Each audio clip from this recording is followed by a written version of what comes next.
And welcome everyone. You're listening to iTalk 106.7 FM, the voice of the mountain. I'm your host, Janine Ford. So glad you're rolling with us this afternoon. I'm really pleased to have a first-time guest today on iTalk, Brian Blehm. He's an attorney. And Brian, how are you this afternoon? I'm doing wonderful. How are you today? Thank you. Doing good, Thank you for having me on. And give our listeners a little bit of background, like how long you've been an attorney approximately in Arizona, what kinds of law you handle and have handled. Oh, trying to age me, are you? I've been an attorney in the state of Arizona for way longer than I can remember. I think I became an attorney in Arizona in 2005, and then Nevada in 2006. So 21 years. Oh wow! And, awesome. I do a lot of election law, doing a lot of Public Records Act related work, getting government documents relating primarily to elections. We do family law. I've done civil. I've got some defamation cases. And so probably about half of my caseload right now is political in orientation. Wow, I'll tell you a lot of that going on, and the election part, and I looked you up a little bit too. Wasn't stalking you or anything, but looked you up, and you do some really cool photography. I just have to mention to our listeners, that's really awesome. That's your passion, huh? Yeah, well, thank you very, very much. And if anybody wants to see any of my work, they can go to rebelartllc.art. But that's really where I sort of pull all of my thoughts together. My dog and I go out into the middle of nowhere, backpacking or off-roading, and do photography. Beautiful places. Currently working on a book, be called My Arizona at Night. My Arizona. That's what I was noticing is that at night, and I mean bear shots, and so it's like some really, really cool things. So what was that website again? One more time. It's rebelartllc.art. Rebel Art LLC. Okay, very cool. Well, Brian, again, listeners, we're speaking with Brian Blehm, an attorney and also a photographer that's putting together his book, really cool photographs.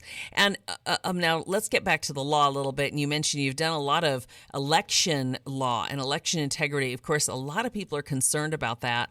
And you've done some of this in Arizona. Tell us your thoughts on that, specifically more to Arizona. Well, Arizona, it's been in conflict since at least 2018, when Adrian Fontes handled his first ever federal election as the Maricopa County Recorder. And so it was actually, Adrian Fontes and then his cohort, Governor Katie Hobbs, when she was Secretary of State, that sort of ushered in this new era of elections that we've seen in Arizona. You have, of course, 2020, which was an abysmal election. They added 18,000 ballots after Election Day into the totals. So there are a whole host of problems. And 2022 was just as bad with the machine failures, and the problem is nobody really ever decided to get to the root cause of the machine failures. They just sort of glossed it over with a report by a former Supreme Court justice who wasn't provided all of the information or did not have the ability to do a true technical root cause analysis. So there are issues with Arizona elections. I think that what's happening now between the Maricopa County Board of Supervisors and Justin Heap, I think that's sort of part and parcel of the problem. I don't know if you are familiar with what happened after Heap beat Richer in the primary in 2024, but essentially what happens is Stephen Richer was working with States United here in the state of Arizona, and it's a very big left-wing non-governmental organization, and it basically works with the Arizona's lackey attorney general. And they work with quite a few governmental organizations in Arizona. Working with Richer and then the Board of Supervisors, they decided to create a new agreement whereby Justin Heap would pretty much just be divested and stripped of power when he became recorder. And so that's what really the fight is about. And the Arizona Supreme Court has just, of course, ruled in Heap's favor. So I think that bodes very well for Arizona. It definitely bodes well for Maricopa County elections. And so I don't want to scare people away from voting. The more people who actually go out and vote, the better. Yeah.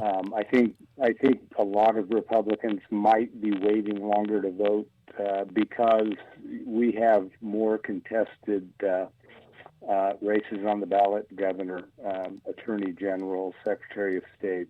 And so I think Republicans will turn out in larger numbers come election day, but people just need to stay vigilant, and what they've done with mail-in ballots, I think, is a huge step forward. Yeah, and I hope I saw the recent with Heap and the recent headlines and everything, and I hope people will just flood the vote, get out there and just vote right now. We need it desperately because there are these little hidden things that make you a little crazy, and also I wanted to ask you, the slower the counting goes, the more dangerous, right? I mean, you're hoping eyes are on all of this stuff, and the more mischief and things can happen. I mean, I look at California, and that is terrifying.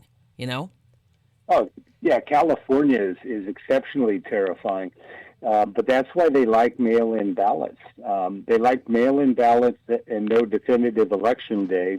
Fortunately, in the state of Arizona, election day is election day, and any ballot not received by 7 p.m. on election day doesn't count. And so that was the big issue with the 2020 election when Adrian Fontes accepted 18,000 mail-in ballots, and then the Maricopa County Attorney's Office and the Board of Supervisors have gone out of their way to conceal records from the people of Arizona with respect to those ballots, namely run-back loading dock video that would show how those ballots were delivered and who delivered them. But we have, we learn about things.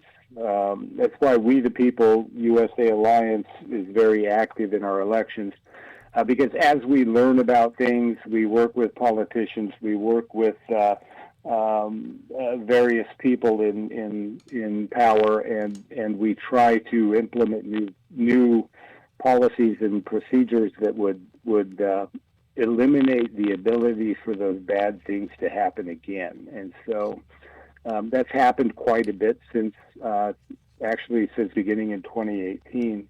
And it still happens today, but people should go out and vote and make their voice heard. But yes, they should also be vigilant and participate in, become a poll watcher.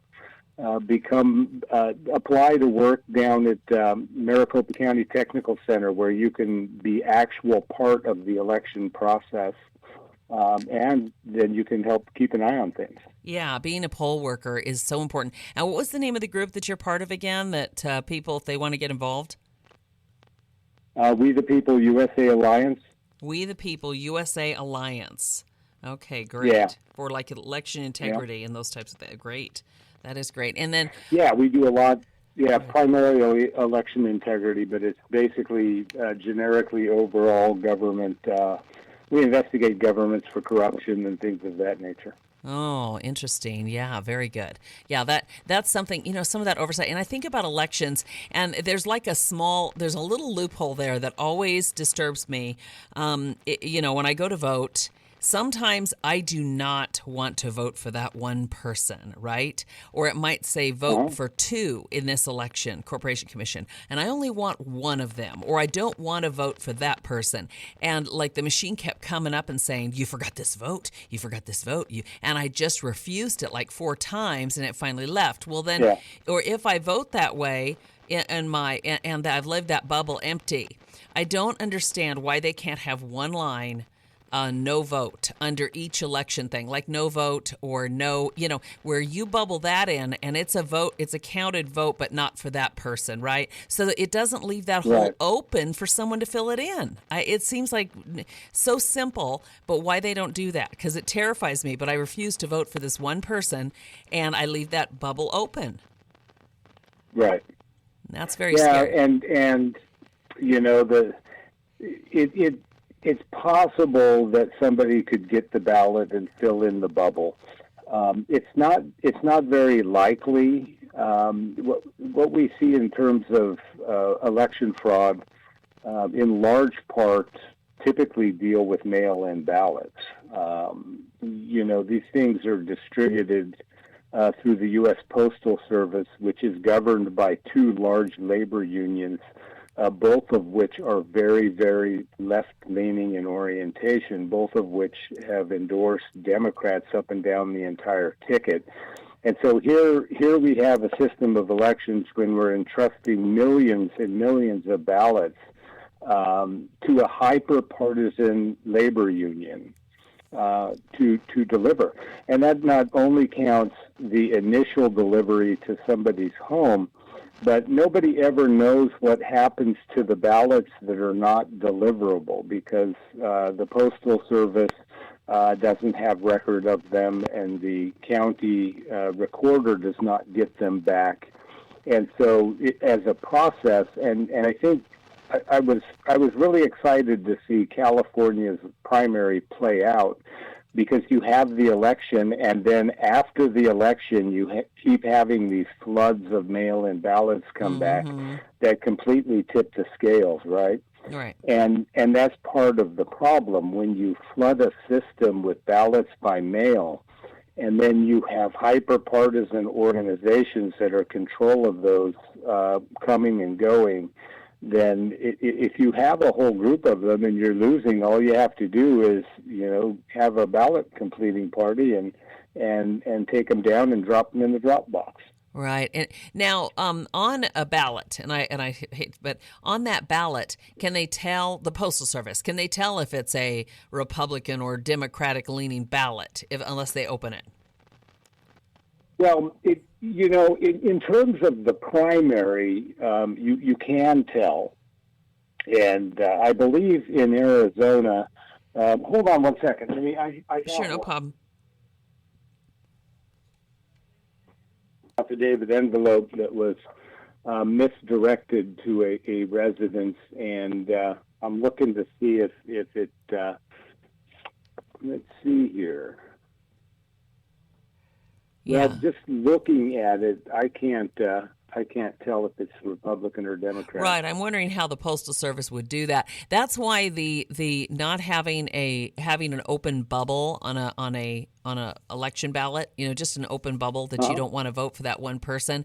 I think locally that's where it was very concerning for me, is that when you see like a local election, say it's somebody that's Board of Supervisors, okay, a member, and you do not want to vote for that, and so you leave it open, and then during the election there's a certain percentage, and then at the end, whoa, it jumped gigantically with the, do you know what I mean? After the mail-in, because there were all those empty bubbles maybe, right?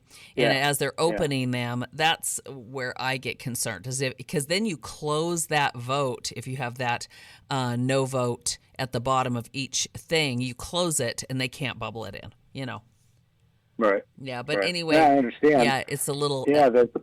And then if the post office can't tell if it's Republican or Democrat ballot unless they're opening them, I wonder, unless there's certain areas, where, zip codes or something. It's a worry. Yeah, that would be very difficult to to open the envelope and then to properly reseal it so that nobody could tell it was opened. And so, but in California, in California, when those went in, the, and 99.999% were left-leaning that were all mailed in. It was just crazy in California. Yeah. And so the election fraud I'm talking about regarding mail-in ballots is, they get mailed out, and let's say, for example, you live in like downtown Tempe. You got all these apartment complexes and all of that wonderful stuff, and it's a very transient community, right? A lot of young people, a lot of students. And so if you were just to scoop up a whole bunch of those ballots as they're out delivering them, then you would have a whole bunch of entire ballots, not just ballots. And then you can just have your ballot party. Gotcha. With respect to the ballots, I can't tell if this one looking in the window is a Republican or a Democrat. But once it's sealed into the ballot affidavit, then it's pretty difficult to open without it being evident that it was opened and possibly tampered with. And so I think most of the fraud that takes place with unvoted mail-in ballots, because they, I believe based on Maricopa County's own records in 2020, Fontes mailed out twice as many ballots as there were voters on the permanent early voting list. So, wow! Oh gosh! That's that's why Fontes needs to lose his job. He's horrible for elections in the state of Arizona. Yeah, and I think I personally am hoping for a change in those top 3 spots. Chris Mays and all. Yeah, I'm just hoping for, and our governor. I hope that all changes over for sure. Yeah, well, and Chris Mays and a lot of our elections. A big problem with our elections is you have Chris Mays. She's tied at the hip to States United, and she's doing their bidding. You have the governor, of course, who was tied at the hip when she was Secretary of State to States United. And who is States United? Who is States United? Norm Eisen. It's a group that was started by Norm Eisen. He's a big-time left-wing attorney, kind of like, gosh, what the hell's the other guy's name? Can't remember. I can never remember his name. Another big national attorney, represents Hillary Clinton, the Democratic Party, and left-wing ideas. But that's what Norm Eisen does. He was an ambassador, I believe, to Czechoslovakia under Barack Obama, close to Hillary Clinton, so he knows that whole cabal of people. And they have been very active in the state of Arizona. When Recorder Richer was the recorder, he actually was working with States United as well. And States United would have these monthly election meetings with our elections staff and the campaign of Adrian Fontes and the campaign of the governor, the current governor. And so talk about running your elections in a partisan manner, totally corrupt processes. And so, people just need to be cognizant. They need to keep an eye out. And the best way to ensure that your ballot is actually going to count if you vote early is to go to a vote center, show them your ID.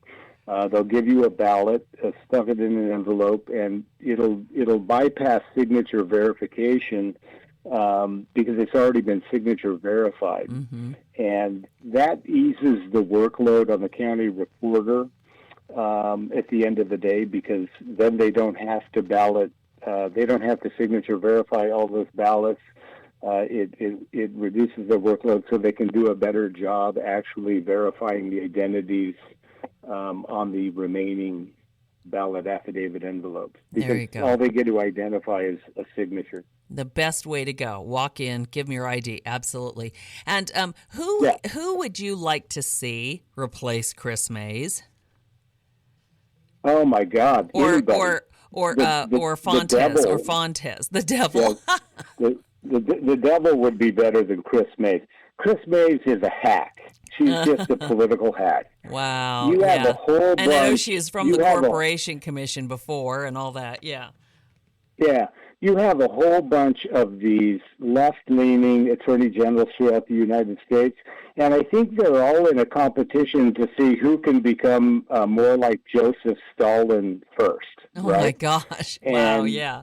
yeah, and Chris Mays, spends all of Arizona's taxpayers' hardworking time and money targeting political opponents, right? It's just Mm, like this failed effort to bring criminal charges against the Trump electors. yeah.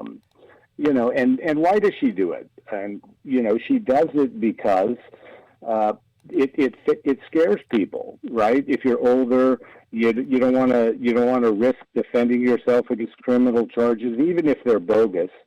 Uh, then it affects it affects your behavior, right? And Yeah. so she's a I would say she's a terrorist in the office of the Attorney General in the state of Arizona, because she's worked with some of these big-time left-wing groups to send letters to boards of supervisors threatening them from having hand counts.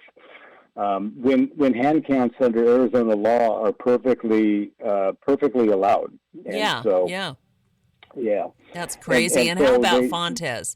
Who would you love to see replace yeah Fontes? right. Right, and so the AG then, that's why she has these criminal charges against the Cochise Mm, County Boards of Supervisors, is to intimidate boards of supervisors to ensure that they fall in line, they don't misbehave. So, little terrorist there. Is there anybody in particular you would like to see replace Fontes? yeah, Alex Collivan, yeah, 100%. Yeah, Alex Collivan has been in the election integrity movement since day one. I've worked very closely with him, and he first started doing it as a lawyer, beating Fontes when Fontes was the county recorder. And then he went to the legislature where he's had a tremendous impact. I mean, the impact that Alex Collidan has had on Arizona election law has been substantial. And in fact, they just referred one of his pieces of legislation to the voters to the ballot, and so it'll be on the ballot as a ballot measure. It's a constitutional amendment, and it's about election integrity and making Arizona's elections safer and more secure, and especially with respect to vote by mail, because that's where the lion's share of the fraud happens. So Alex has been very active both in the drafting of law and in the challenging of Adrian Fontes and a lot of these illegal procedures that they've tried to implement with the Elections Procedures Manual, namely trying to deny people their free speech rights, things of that nature. So Alex Collinan, by far, he's the guy to go with for sure. Okay, awesome. And can you hang with me for just a few more minutes if I take a short break? Yeah. Okay, awesome. All righty, everybody. We are talking to Brian Blehm, an attorney here in Arizona, and he's done a lot of election integrity, law, all kinds of things, and an interesting interview. Keep it right here for more. You're listening to iTalk 106.7 FM, the voice of the mountain.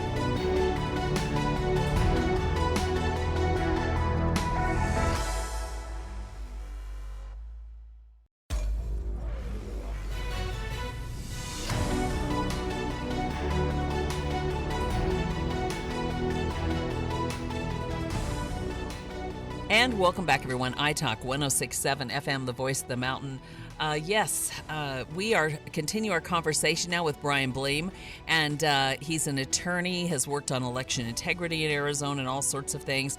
And Brian, remind us, how can people look you up follow you as far as if it's an election integrity or your artwork, or do you have websites, that kind of thing, and Facebook pages? Yeah, yeah. I'm on X at X, YouTube, and Rumble. My handle is at Blehm Law AZ, BLEHMLAWAZ.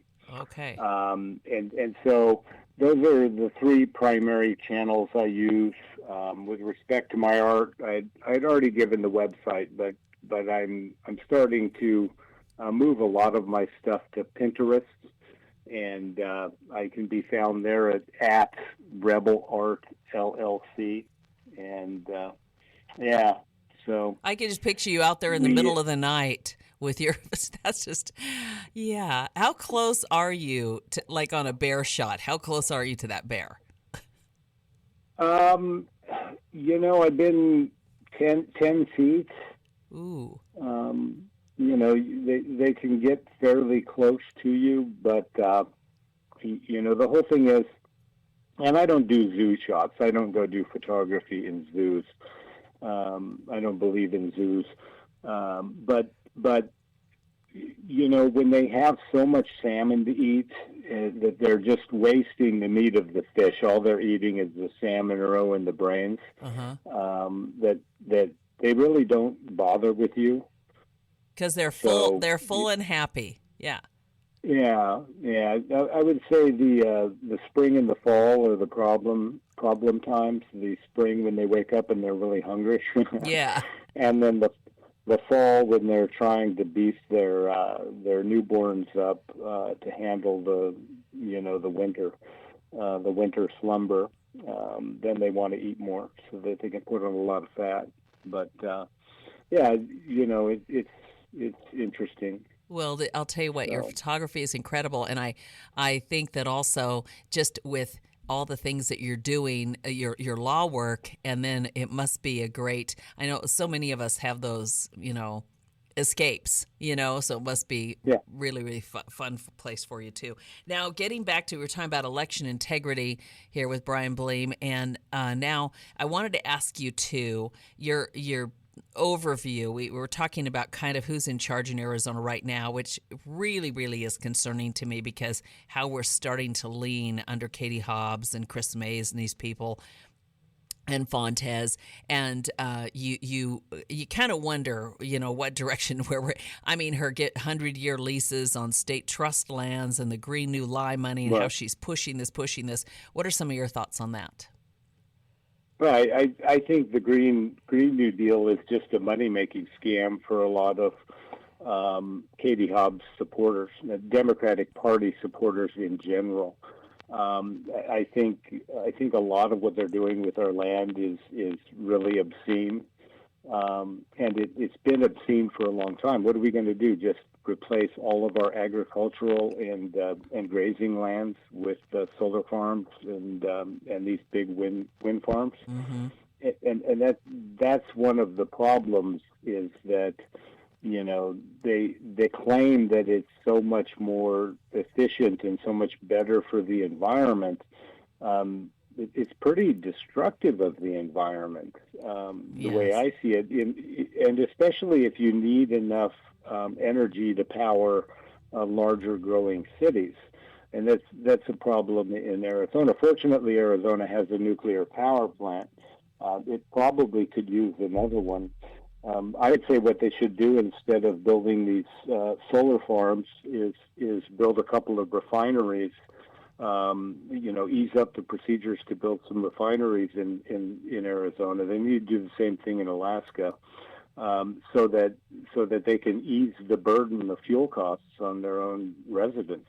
Yeah, and it's when you mention about that's what I find is it's such a big, filthy, dirty footprint, especially like with the wind turbines that we're facing up here. The fight over 8,500 of these gigantic turbines, the biggest that have ever been put in, is what we're facing up here, and all these foreign companies too, Brian. Yeah, and that's Arizona, I think, is is in large part, dominated by foreign interests. I mean, look at the agriculture, the Middle East agriculture that takes place in the state of Arizona. You have all the Green New Deal energy, and who really is the money going to? I would venture a guess a lot of it's going to China. But who really is getting all of Arizona's taxpayer dollars? When you look at things like a new and big growing problem I can foresee for the state of Arizona are all of these data centers. And I know there have been some changes to their water usage, but they still take, a significant amount of water use. And then you have, you look at what happened up in Montana recently with Zuckerberg, Meta's data center that's been leaking highly toxic substances into the water supply. They've had to shut down completely two communities' water treatment facilities for long periods of time to clean up the nightmare. But most of the data centers, I believe, in Arizona, especially those going up north Phoenix, are owned by out-of-state interests. And they don't really produce any jobs. Right, really. Right, they don't. Other than building them. But what they do is they consume Arizona gold. And Arizona gold, of course, is water. But I guess if you cover your land with solar panels, so you can no longer farm or ranch it, then you don't need as much water for farming and ranching, right?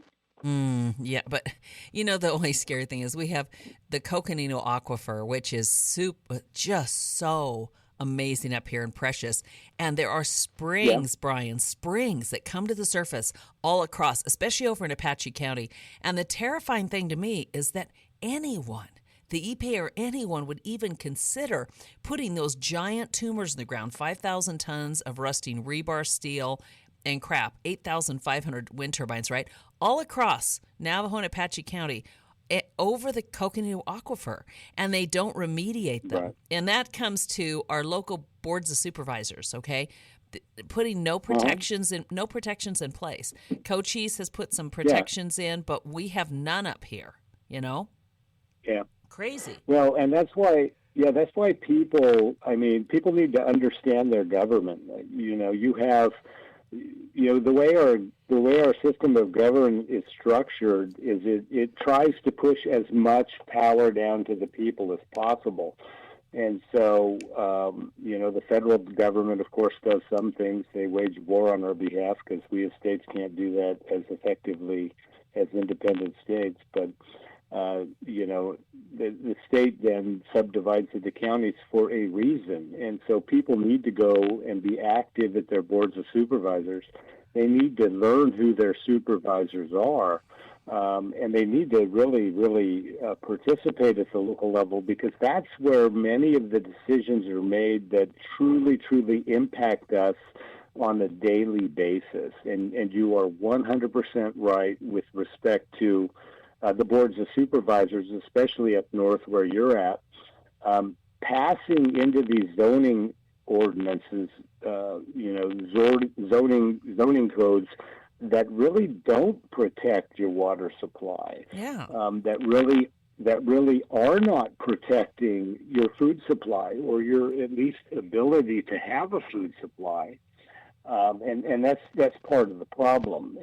When people don't participate, these people can do whatever they want, and that's why people need to research candidates, B, vote, and C, ensure they know what the boards of supervisors is up to and attend meetings and be active in your community. Yeah, that's where democracy takes place. That's where it all happens, and that it's very chilling when people think when they don't show up and they don't vote and they don't. I mean, especially when you think about your boards of supervisors and who you're picking. And the thing that really is chilling too is you really need to do your homework on everything, every proposition, every single person, because like you have some boards of supervisors that they may have a Republican label on them, right? But they're rolling with Katie Hobbs.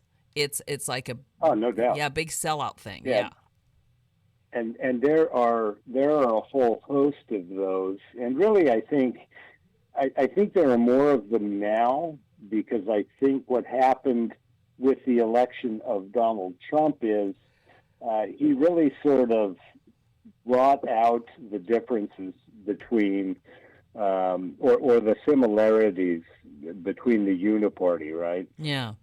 There are so many of them who band together to achieve, their common personal interests. And so partisanship now has changed in the United States, significantly in Arizona, but you really got to be cognizant of where your elected leaders stand and how they actually vote once it comes time to vote. Because they may say one thing, which is typical, and then do an entirely different thing. So, Right. People need to hold their elected leaders accountable. Yeah, exactly. And get involved and show up and vote. Show up and vote. Yeah. Okay, well, and this is, and right now we're in this, we're in this year. We need to all show up in record numbers in Arizona. And the thing is, for Arizona, this is a new governor. This is all of our top officials. Even though it's it's an off year, we need to all show up in November. July 21st is our deadline, folks, for early voting. For the primary, and then we need to show up in November for sure. Yes. Oh yeah, and this is an exceptionally critical election because the congressional seats are exceptionally important as well. And so you do have the stewardship of the state of Arizona and all of the top three races. Did you guys create a kind of like a sub-governor position? Yeah, there's a vice governor. Yeah, vice governor will be this year. Yeah. Yes. Right. And so, the stewardship for the next 4 years of the state of Arizona is on the ballot. How your tax dollars will be spent is on the ballot.